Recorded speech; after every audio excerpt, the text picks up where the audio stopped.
El crimen en vivo que México no quiere olvidar. Un regalo, una risa y 3 disparos. Suscríbete a Lengua Afilada si quieres enterarte antes que nadie de lo que otros no se atreven a contar. La escena parecía sacada de una película mal escrita, de esas que crees que jamás pasarían en la vida real. Pero no, esta ocurrió en directo, con cientos de personas mirando una transmisión en vivo que terminó con un disparo seco, 2 más por si acaso, y el silencio más escalofriante que se puede imaginar. La protagonista, Valeria Márquez, influencer mexicana, estilista y joven empresaria, pero sobre todo, una mujer que no merecía morir así. Porque lo que pasó ese día, ese maldito día, fue un espectáculo del horror, uno que aún nadie ha sabido explicar del todo. Valeria estaba en su salón de belleza, Blossom the Beauty Lounge, en plena transmisión para sus seguidores. ¿Quién me va a mandar a mí un regalo?, preguntó riéndose mientras una amiga le decía que un supuesto repartidor traía algo caro y que debía recibirlo personalmente. Ahí ya algo no olía bien. Esa risa nerviosa, ese comentario lanzado al aire como broma macabra. «Capaz me quieren matar», dijo. Y segundos después, como cumpliendo una profecía retorcida, un hombre entró al local, preguntó su nombre y sin mediar palabra, disparó. Pero lo más perturbador no fueron los tiros, fue lo que vino después. La cámara siguió grabando, el cuerpo de Valeria inerte. Y Erika, la empleada, simplemente se acercó y terminó la transmisión. Sin gritar, sin llamar a nadie. Clic. Fin del live. Como si lo urgente fuera proteger el algoritmo y no la vida. ¿Quién actúa así si no sabe lo que va a pasar? Y aún más escalofriante es lo que la propia Valeria había publicado días antes. Mensajes de advertencia, frases desesperadas, una declaración que hoy resuena como sentencia. Hago responsable a esa persona de todo lo que me pase. ¿Y saben quién era esa persona? Un ex vinculado, dicen, a un cartel. Valeria no murió por azar. Valeria fue silenciada. Y en su silencio, ahora gritan las redes.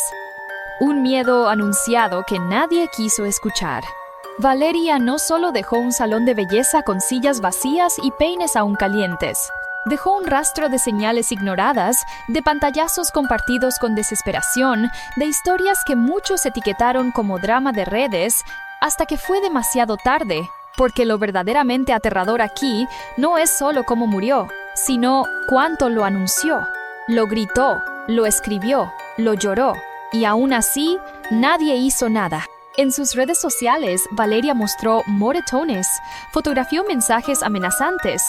Confesó que había sido expulsada de un club por culpa de su ex, que ya había comenzado a llamar a lugares solo para advertir que ella era problema. ¿Y qué hicieron los demás? Algunos la aplaudieron, otros la culparon. El clásico «se lo buscó», ese veneno disfrazado de juicio moral, siempre aparece. Pero Valeria, con todo y miedo, no se detuvo. Trabajaba, soñaba, publicaba sus uñas, sus tintes, sus bailes. Porque para ella, el salón era su refugio. Hasta que dejó de serlo. Ese día la amiga Vivian le insistió por mensaje: «Quédate, te va a llegar algo». La misma amiga que tiempo atrás la había humillado en un live, transmitiéndola sin su permiso en un estado vulnerable. ¿Coincidencias? Tal vez, o tal vez no tanto, porque justo ella fue quien más supo lo que pasaba en la vida de Valeria, y justo ese día insistió para que no se moviera del lugar. Y después está Erika, la empleada, la que cerró el live. La que, según la madre de Valeria, no gritó, no se alteró, no llamó a emergencias, solo apagó la cámara. Y aunque más tarde fue a declarar, su reacción ese día dejó más preguntas que respuestas. El asesino hasta hoy sigue sin rostro claro. Dicen que lo retrataron, que la fiscalía ya tiene algo, pero nadie lo ha visto. Nadie sabe con certeza quién fue. Solo hay sombras. Y un silencio que se vuelve más ruidoso con cada día que pasa. Valeria ya había pedido ayuda, pero México no escucha bien cuando las mujeres no tienen micrófono. Hoy, su historia es un eco molesto para muchos, y una herida abierta para todos los que aún creen que hay algo por descubrir. Suscríbete si quieres saber cómo termina esta historia que hasta ahora parece escrita por el mismísimo miedo.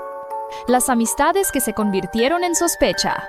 La tragedia de Valeria Márquez no solo dejó un hueco en su familia, también dejó al descubierto un círculo social que, con cada nuevo dato, se volvió más turbio que solidario.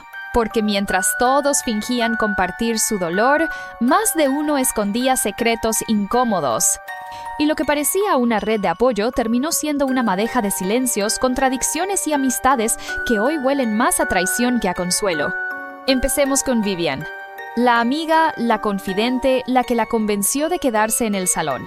La misma que días antes había protagonizado ese bochornoso live donde transmitió a Valeria en estado de ebriedad sin su permiso. Entre risas, Vivian decía, «Todavía puedes caminar», mientras cientos de usuarios veían a una mujer vulnerable usada como espectáculo. ¿Eso es una amiga? ¿O una espectadora que ya sabía demasiado? Después del asesinato, Vivian apareció en Facebook.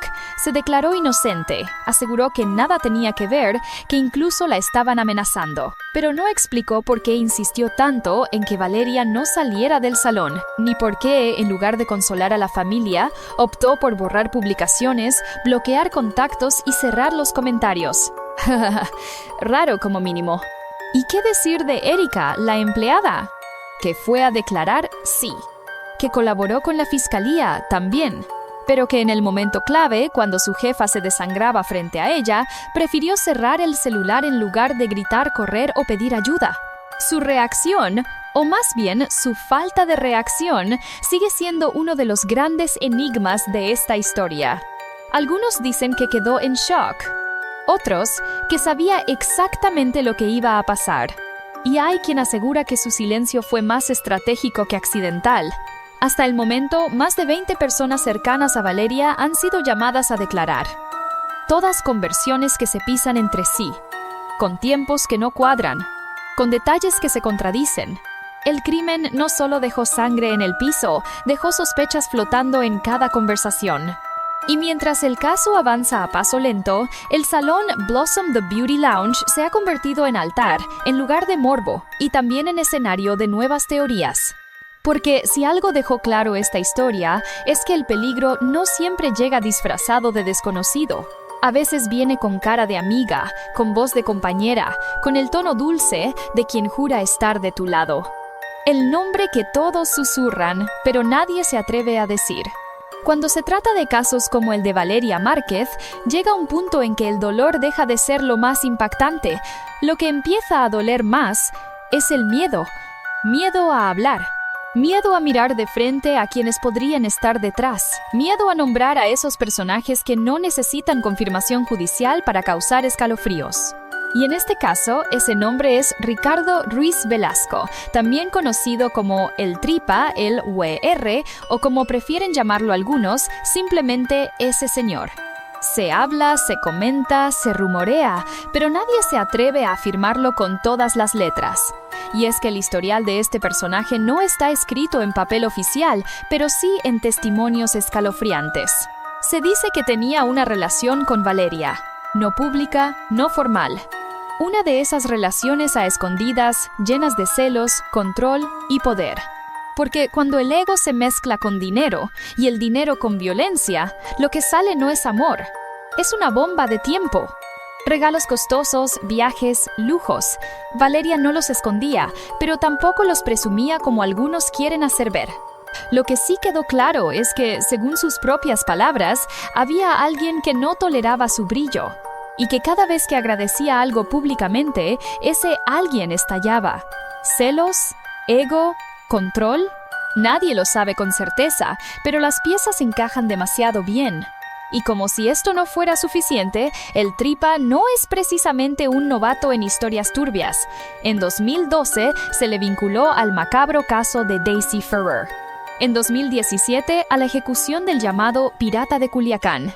Ninguna acusación formal, claro, porque en este juego el silencio vale más que las pruebas. Días después del crimen, apareció un ramo de flores en la puerta del salón. Un ramo blanco, elegante, con una sola palabra escrita a mano. Perdón. ¿Perdón de quién? ¿Del que ordenó el disparo? ¿De alguien que supo y no habló? Nadie se ha atribuido ese gesto, pero todos entendieron el mensaje, porque en esta historia hasta los detalles más pequeños gritan.